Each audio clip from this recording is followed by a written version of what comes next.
பீகார்ல ஒரு பழங்குடி இனம் உண்டு. அந்த பழங்குடி இனத்துல சில கதைகள் உண்டு. இங்க எல்லாருக்குமே நான் ஒரு விஷயத்தை சொல்றேன்.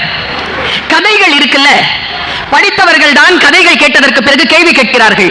படிக்காதவர்கள் நம்ம சொல்றோம்ல, வித்தின் கொட்டேஷன், அவங்களுக்கு கதைகளே போதுமானதாக இருக்குது. அவங்களுக்கு எந்த கேள்வியும் அதில் எழுவதில்லை. அவர்கள் முழுமையாக அதை புரிந்து கொள்கிறார்.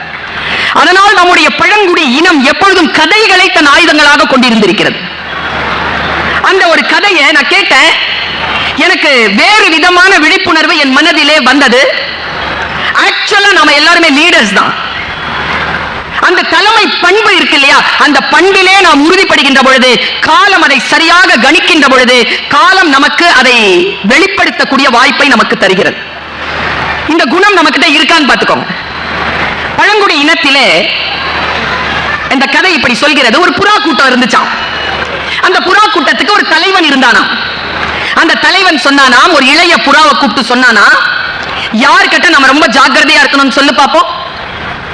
அந்த இளைய புறா எழுந்து சொல்லுச்சான், நம்மள குறி வைக்கிறான்ல வேடுவன், இந்த நம்மள குறி வைக்கிற வேடுவன் கிட்ட நம்ம ஜாக்கிரதையா இருக்கணும். ஏன்னா அவன் குறி தப்புறது இல்லை, நம்ம செத்துருவோம்.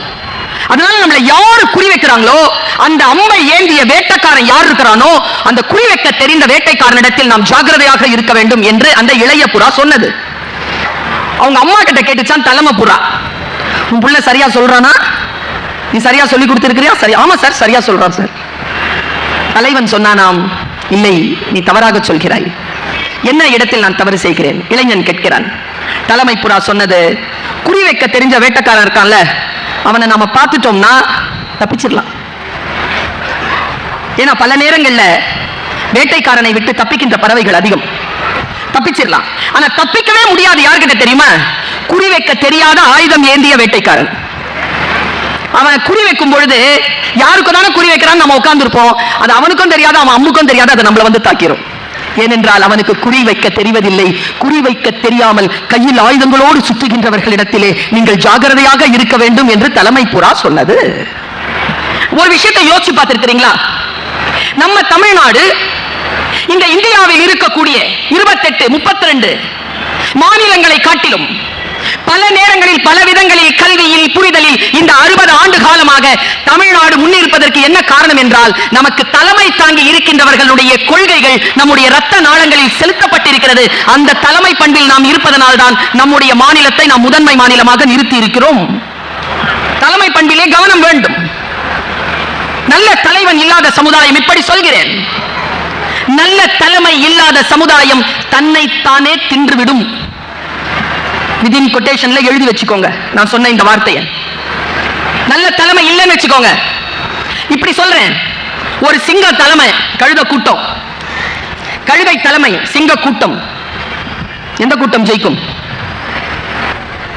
கழுதை கூட்டம் ஜெயிக்கும். ஏனென்றால் தலைமை தாங்கி இருப்பது சிங்கம். தலைமை குணம் இருக்கக்கூடிய, அது வீடாக இருக்கட்டும், எந்த ஒரு நிறுவனமாக இருக்கட்டும், தலைமை ஏற்கக்கூடிய அந்த குணத்திலே நாம் மிக சிறப்பாக இருக்க வேண்டும். அரசியலில் தலைவர்களை பற்றி மட்டுமே நான் இந்த தலைமை பண்பில் சொல்ல இல்லை. நான் ஒரு காட்சி உங்களுக்கு சொல்லுகிறேன். நாம் பல நேரங்களில் கேட்டிருப்போம். நினைவுபடுத்திக்கிட்டு அதுல என்ன தலைமை பண்புங்கிறத மட்டும் சொல்லிட்டு போறேன். அன்னை தெரசா பத்தி கேள்விப்பட்டிருக்கோமா? she is not a leader, she is a social worker. அவங்க ஒரு சமூக சேவைக்கு தானே, அவங்க தலைவரா என்ன? நான் சொல்றேங்க, அமைதிக்கான நோபல் பரிசு கிடைத்தது அந்த அம்மாக்கு. she is a leader. என்ன லீடர்ஷிப் அவங்க கிட்ட இருந்தது? நீங்க எல்லாருமே கேள்விப்பட்ட அந்த சம்பவம் தான். அவங்க கடைக்கடையா போய் தன்னுடைய ஆசிரமத்தில் இருக்கிறவங்களுக்கு சாப்பாடுக்கு காசு கொடு அப்படிங்க எல்லாருக்கிட்டே கேட்கறாங்க. அப்போ ஒரு மளிகை கடைக்காரர் கடையை திறந்து, அப்பதான் வியாபாரம் இல்லை போல இருக்கு, பாவம் இருக்கு, என் பிள்ளைங்களுக்கு ஏதாவது கொடுன்னு கேட்ட உடனே கோவம் துப்பிட்டார். கையில துப்புன உடனே அந்த அம்மா என்ன பண்ணுச்சுன்னா, அந்த எச்சில பார்த்து, இது எனக்கு, என் பிள்ளைங்களுக்கு ஏதாவது கொடுன்னு இந்த கையை தூக்கி இருக்கு. இதுல எது தெரியுமா தலைமை குணம்? அவன் துப்புனான்ல, இந்த கையில் துப்ப முடியாதபடிக்கு தன்னுடைய அன்பினால், தன்னுடைய அர்ப்பணிப்பினால், தன்னுடைய சமூக சேவைக்கான அந்த உன்னதத்தினால் அந்த மனிதனை கட்டுப்படுத்தினாங்க பாருங்க. அதற்கு பெயர் தலைமை குணம். நீங்கள் கட்டுப்படுத்துகிறீர்களா? அன்பினால், அறிவினால் ஒரு சூழலை கட்டுப்படுத்துகிறீர்களா? நீங்கள் தலைமை பண்பு கொண்டவர்களாக இருக்கிறீர்கள் என்று பொருள். இந்த குணம் நம்மிடத்தில் வர வேண்டும் என்பதற்காகத்தான் தலைமை தாங்க வா என்று அழைக்கிறேன். நான் ரொம்ப ஆச்சரியமான ஒரு விஷயங்க, சமீபத்தில் நான் எல்லா பேச்சையும் கேட்பேன், யார் பேசினாலும் கேட்பேன். விழுப்புரத்தில் ஏன் படிக்கணும் அப்படிங்கிற தலைப்பில் பேசினேன். விழுப்புரம் இந்த புத்தக கண்காட்சியில் ஏன் படிக்கணும் தெரியுமா? யாரெல்லாம் யார் யாருன்னு தெரிஞ்சுக்கிறதுக்காக படிக்கணும். நம்ம மனசுல என்ன படிஞ்சு இருக்குதோ அது மட்டும் இல்ல, இவர்கள் வேறு என்று தெரிந்து கொள்வதற்காக படிக்கணும். நான் சமீபத்தில் டைம்ஸ் ஆஃப் இந்தியா படிச்சிட்டு இருந்தேன். ஒரு 4-5 நாள் இருக்கும். நம்முடைய பாரத பிரதமர் நரேந்திர மோடி அவர்கள் தேர்வும் தெளிவும் அப்படிங்கிற ஒரு தலைப்புல 2.5 கோடி மாணவர்களுக்கு உரை நிகழ்த்தி இருக்கிறார். அந்த உரையை பத்திரிகைகள் அச்சேற்றி இருக்கின்றன. இதில் யாரேனும் அதை படித்திருக்கிறீர்களா என்று எனக்கு தெரியாது. படித்தவர்கள் நினைவுபடுத்திக் கொள்ளுங்கள், படிக்காதவர்கள் தெரிந்து கொள்ளுங்கள். அதுல அவர் நிறைய கட்டளைகளை சொல்கிறார். நான் ஏன் தெரியுமா அதை ரொம்ப இன்ட்ரெஸ்டா படிச்சேன்? ஏன்னா அதை பேசி இருக்கிறவர் நம் பாரத நாட்டினுடைய தலைவர், பிரதம மந்திரி. அவர் ஒரு ஸ்கிரிப்ட் வச்சு பேசுறாரு அப்படின்னா சாதாரணமான ஸ்கிரிப்ட் இல்ல, அது மிக மிக கூர்ந்து கவனிக்க வேண்டிய ஸ்கிரிப்ட். அதனாலேயே அதை நான் கவனிச்சேன். அவர் சொல்ற 18க்கு மேலான கட்டளைகளை அவர் ஒன்னொன்னா பேசினார். என் மனசுல நச்சுன்னு புடிச்சுக்கிட்ட ஒரு 3 கட்டளைகளை நான் சொல்றேன். நான் பேசுற தம்பிக்கு புரியுது தானே? அவனுக்கு புரிஞ்சிருச்சுன்னு எப்ப தெரியுமா மேடம் நான் கண்டுபிடிச்சேன்? அவன் போனை சுவிட்ச் ஆஃப் பண்ணி வச்சுக்கிட்டான். போனை தான் பார்த்துட்டு இருந்தான், பேச்ச சுவிட்ச் ஆஃப் பண்ணி வச்சுக்கிட்டான். பிள்ளை கேட்குது, கவலைப்படாது. பக்கத்தில் இருக்கிற அம்மா அப்பா நோண்டிக்கிட்டே இருக்காதீங்க. சொல்ற புரியுதா? புரியுதுங்கிறதுனால தான் உட்கார்ந்துருக்கான், இல்லை டீ குடிக்க போயிருக்க மாட்டான். பிரதம மோடி அவர்கள் சொல்கிறார்கள், 3 கருத்துக்கள் என் மனதில் பட்டது, நான் அப்படியே உங்களுக்கு கடத்த. 1, எவ்வளவு பெரிய குணம் பாருங்க, இது நம்ம கிட்ட இருக்கான்னு பாத்துக்கங்க. உங்கள் குழந்தைகளினுடைய மதிப்பெண் பட்டியல் உங்க விசிட்டிங் கார்டு கிடையாது. சூப்பர்ல? அதை தூக்கிட்டே சுமக்கிறோமா இல்லையா?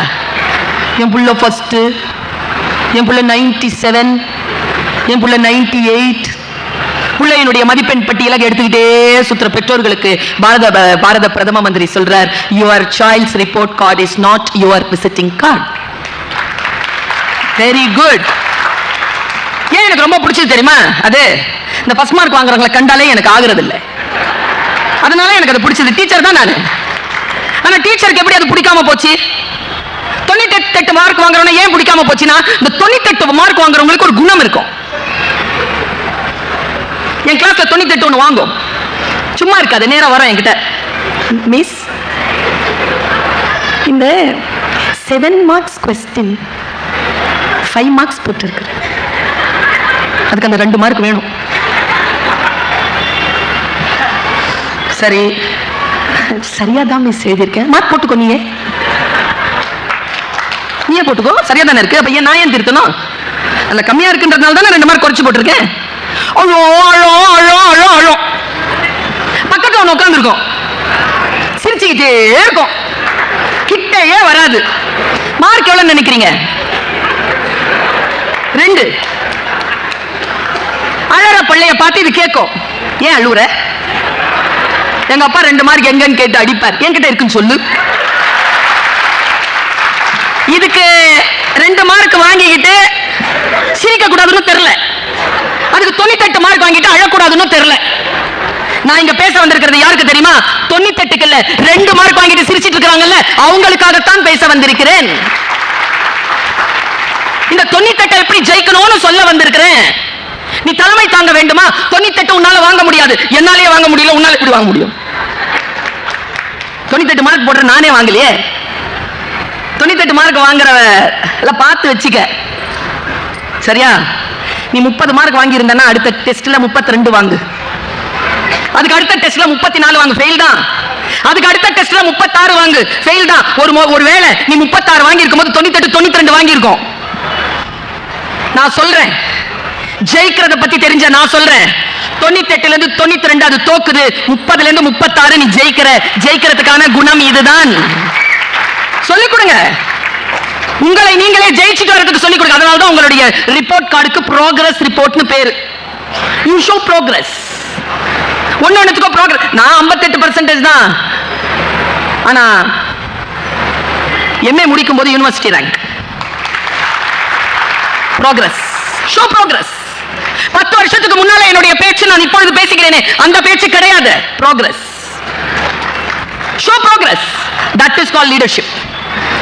உனக்குள் இருக்கக்கூடிய தலைமை பண்பை நீ வளர்ப்பதற்கு நீ என்னவெல்லாம் முயற்சி செய்கிறாய் என்பதுதான் அடிப்படையில் நாம் சில விஷயங்களை தெரிந்து கொள்வதன் மூலமாக சில தலைமை பண்புகள் என்ன என்பது நமக்கு புரிந்து போகிறது. நான் இப்படி சொல்றேன், லாங்குவேஜ்ல பெஸ்ட் லாங்குவேஜ் இருந்த ஸ்பீக்கர்ஸ்ல ஒருத்தரா இருந்தவர் இந்த மண்ணின் மைந்தர் பேரறிஞர் அண்ணா.